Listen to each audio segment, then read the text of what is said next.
नारायण नारायण नारायण। दृष्टांत।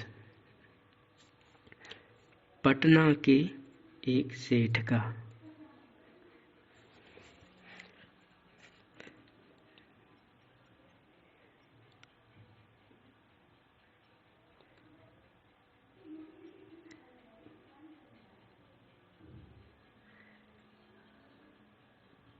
संत सेवा पर दृष्टांत।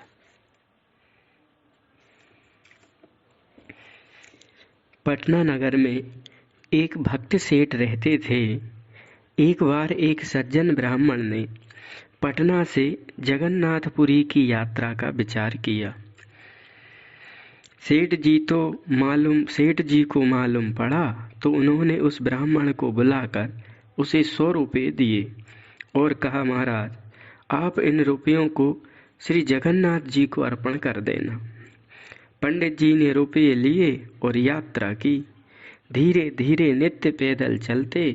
सायंकाल को जहाँ ठहरते वहाँ जो भी संत मिलते उनकी सेवा सेठ के रुपयों से करते।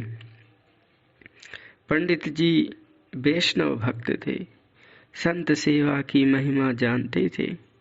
यात्रा पूरी होते होते पंडित जी ने 100 रुपये में से 98 रुपये मार्ग में संत सेवा में लगा दिए।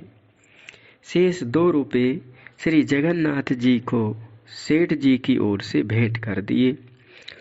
पुरी का दर्शन करके पंडा जी पटना वापस आए और श्री जगन्नाथ जी ने सेठ को स्वप्न में दिया कि पंडित जी के द्वारा 100 रुपये भेजे, उसमें से हमें 98 प्राप्त हुए। सेठ ने सोचा 2 रुपये किसी दूसरे काम में खर्चे हुए होंगे। जब पंडित जी सेठ जी से मिलने गए तब सेठ जी ने स्वप्न का समाचार सुनाया। उसे सुनकर वे पंडित जी प्रभु के भक्त वात्सल्य पर न्यौछावर हो गए और उन्होंने खोलकर सब बात बता दी। सुनकर सेठ ने जान लिया कि जो संत सेवा में लगे प्रभु ने उन्हें ही अंगीकार किया। उसी दिन से पंडित जी और सेठ जी दोनों सच्चे साधु संतों के सेवक बन गए, साधु से भी कहलाने लग गए। इस प्रकार श्री नरसिंह जी ने 700 रुपये संत सेवा में लगाकर हुंडी लिख दी।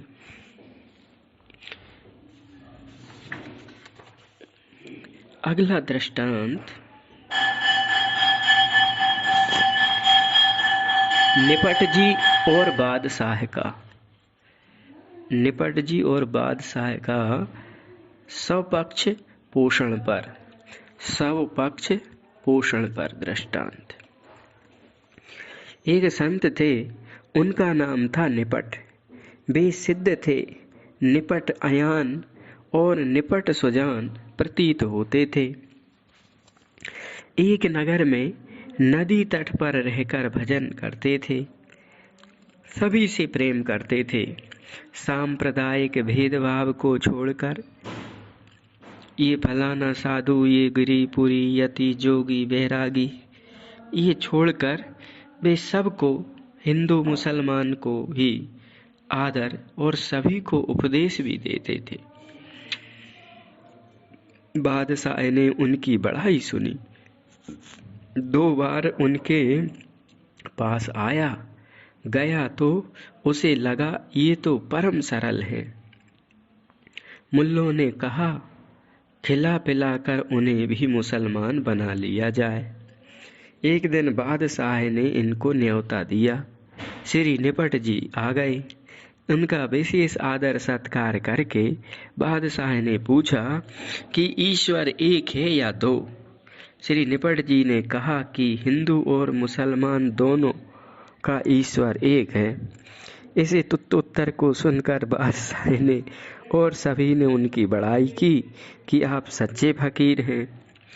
बादशाह ने कहा कि अब खाना लाओ। बादशाह ने सुराही के जल में हाथ धोए। निपट जी बोले कि हाथ धो लीजिए। निपट जी से बोले हाथ धो लीजिए। तो निपट जी ने अपनी लघु शंका से हाथ धोए। लोगों ने कहा हाथ नापाक हो गए। आपने कहा जल जल समान है, भोजन जैसा पाक है वैसे हाथ भी पाक हैं। तुरंत बादशाह भोजन के थाल सामने आ गए। निपट जी ने खाना खाना स्वीकार नहीं किया तो सब बोले जब ईश्वर एक है तब खाना खाने में आप ऐतराज क्यों करते हैं? आपने कहा ईश्वर एक है पर खाना दो तरह का है। सो कैसे? तो एक नबी अर्थात जल का शुद्ध, दूसरा पेशाब अर्थात रक्त मांस से अशुद्ध। हमारा आबी भोजन है और आपका यह पेशाबी है। पेशियों के जल को और रक्त को पेशाब कहते हैं, अतः यह अभक्ष्य है। इसे कुत्ते और सूकर के स्वभाव के लोग खाते हैं, हम नहीं खाते। निपट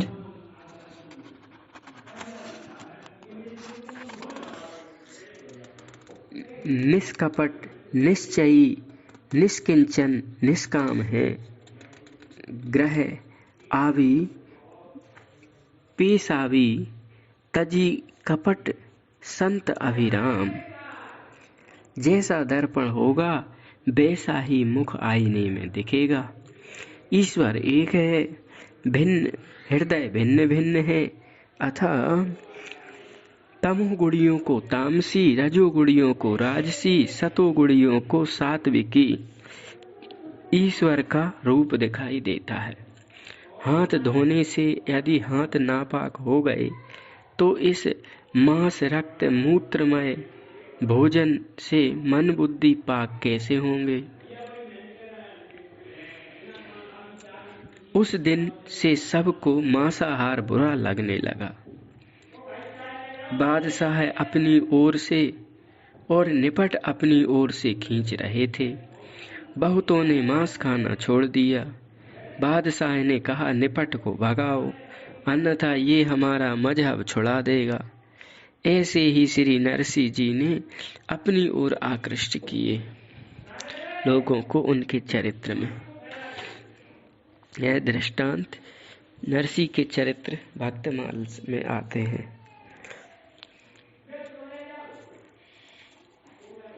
अगला दृष्टांत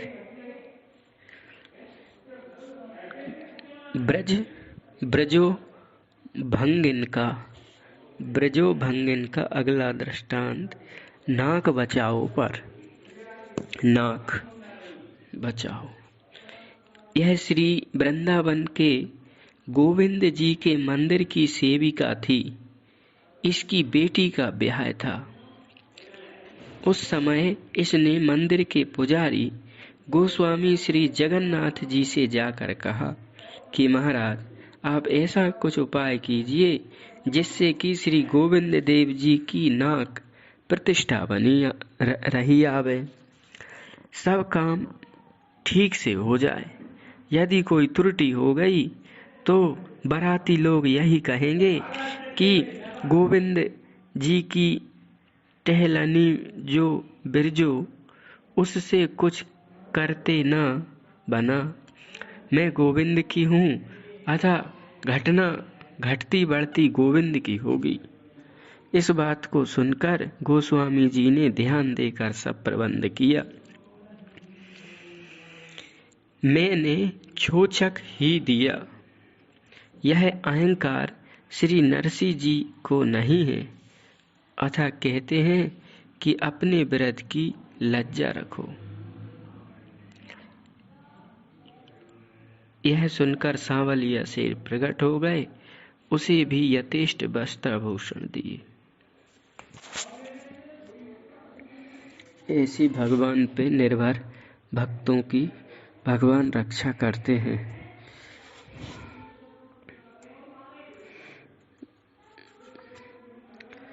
अगला दृष्टांत,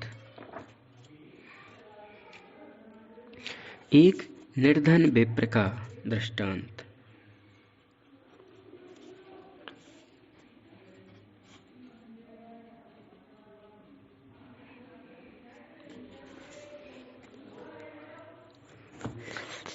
मतेक्य पर दृष्टांत।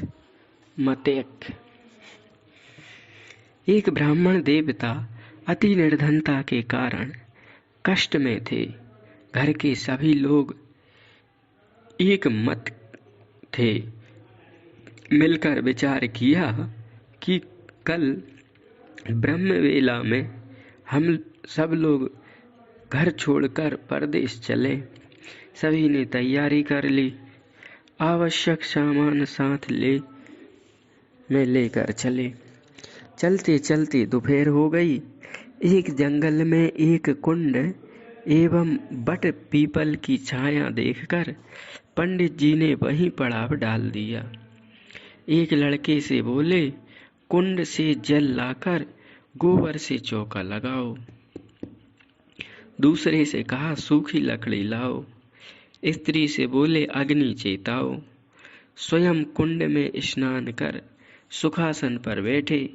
जिसे जो जो आज्ञा मिली उसके अनुसार कार्य संपन्न कर दिया। वहां पीपल पर एक ब्रह्म पिशाच रहता था। वह सारा चरित्र देख रहा था। उसके पास आटा, दाल और चावल कुछ भी नहीं है। फिर ये चौका लगाकर अग्नि जलाकर क्या करेंगे?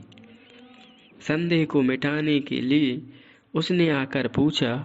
पंडित जी तांत्रिक थे। वे समझ गए कि यह ब्रह्म पिशाच है। उससे बोले, सप्त समिधाएं, पंच पल्लव आदि एकत्र करके हम हवन करेंगे और यहाँ से भूत प्रेत को भगाकर अपना आश्रम बनाएंगे। गुरुकुल की स्थापना करेंगे। धन का अभाव है, अतः घर में निर्वाह कठिन हो गया है। ब्रह्म पिशाच को विश्वास हो गया कि ये तांत्रिक है, इसके संगठन में शक्ति है, ये सब कुछ कर सकते हैं। यह विचार कर बोला, महाराज आप कुंड पर बनी वेदी को खोदिए। उसमें से आपको सोने की 1,00,000 मुद्राएं मिलेंगी। आप अपने घर में ही जाकर रहिए, मेरी बात मान लीजिए। पंडित जी ने ऐसा ही किया। धन लेकर आ गए। जहाँ सुमति तहाँ संपत्ति नाना। यह वाक्य सत्य हो गया। धन धान्य से संपन्न परिवार को देखकर पड़ोसिन ने पूछा तो पंडितानी ने सब रहस्य बता दिया। अब उसे भी लोभ हुआ और उसने अपने पति को समझा बुझाकर सपरिवार वहीं पहुंचे। उसने कहा, पानी लाओ। लड़के ने उत्तर दिया कि मेरे बस की नहीं है। जिससे जिस किसी कार्य को कहते वही मना कर देता। स्वयं बेचारा जल लाया, अग्नि सुलगाई। इससे भी आकर प्रेत ने पूछा तो बोला, यहाँ से प्रेतों को भगाऊंगा। इतना सुनते ही उसे क्रोध आया और उसने सबको पटक पटक कर पछाड़ दिया। बड़ी मुश्किल से प्राण बचे। घर आए और पता चला कि सुमति से संपत्ति बढ़ती और सुमति नहीं तो पिटाई तो होती।